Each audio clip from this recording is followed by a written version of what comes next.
आज हम जानेंगे उस दौर के बारे में जब भारत को सोने की चिड़िया कहा जाता था। गुप्त साम्राज्य, भारत का स्वर्ण युग।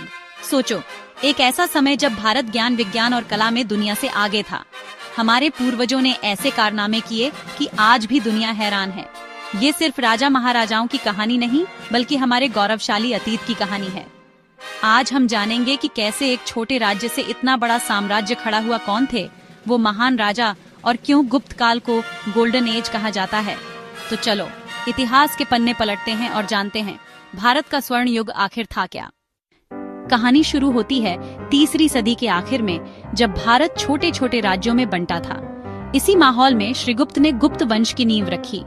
शुरुआत में उनका राज्य बिहार और बंगाल तक सीमित था, लेकिन उन्होंने महाराज की उपाधि लेकर एक नए युग की शुरुआत की। उनके बेटे घटोत्कच के बाद असली बदलाव लाए चंद्रगुप्त प्रथम। चंद्रगुप्त ने लिच्छवी राजकुमारी से शादी कर ताकत और इज्जत दोनों बढ़ाई और साम्राज्य को प्रयागराज तक फैला दिया।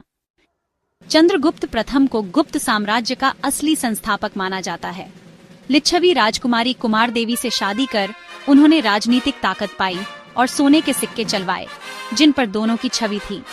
उन्होंने महाराजाधिराज की उपाधि ली और राजधानी पाटलिपुत्र बनाई। 320 ईस्वी में गुप्त संवत शुरू किया, जिससे गुप्त साम्राज्य का सुनहरा दौर शुरू हुआ।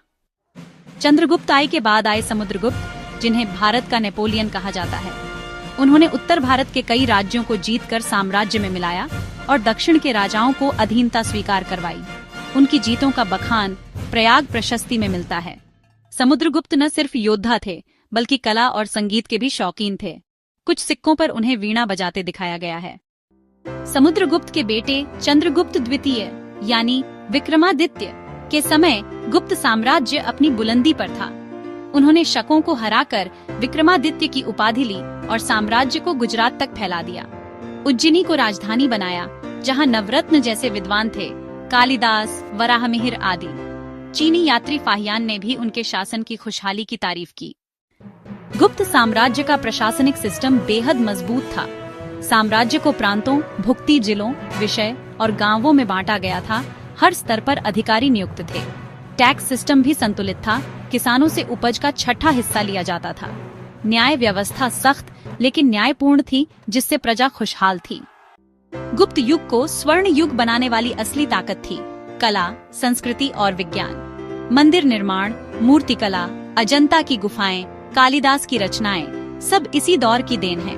गणितज्ञ आर्यभट्ट ने शून्य का सिद्धांत दिया और बताया कि पृथ्वी गोल है। महरौली का लौह स्तंभ, जो आज भी जंग रहित है, उस समय की एडवांस मेटलर्जी का उदाहरण है। हर साम्राज्य की तरह गुप्त साम्राज्य का भी पतन हुआ। हूणों के हमलों और लगातार युद्धों से खजाना खाली हुआ। सेना कमजोर पड़ी। कमजोर शासकों के कारण प्रांतों ने स्वतंत्रता घोषित करनी शुरू कर दी।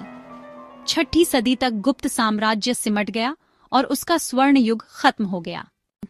तो भाई, ये थी गुप्त साम्राज्य की कहानी। हमारे गौरव, हमारी पहचान। आर्यभट्ट का शून्य, कालिदास की कविताएं, अजंता की कला, ये विरासत आज भी हमारे साथ है। गुप्त युग ने दिखाया कि जब ज्ञान, कला और नेतृत्व साथ हों, तो देश सोने का बन जाता है। हमें अपने अतीत से गर्व और प्रेरणा लेनी चाहिए। अगर वीडियो अच्छा लगा हो तो लाइक, शेयर और कमेंट करना ना भूलें। जय हिंद।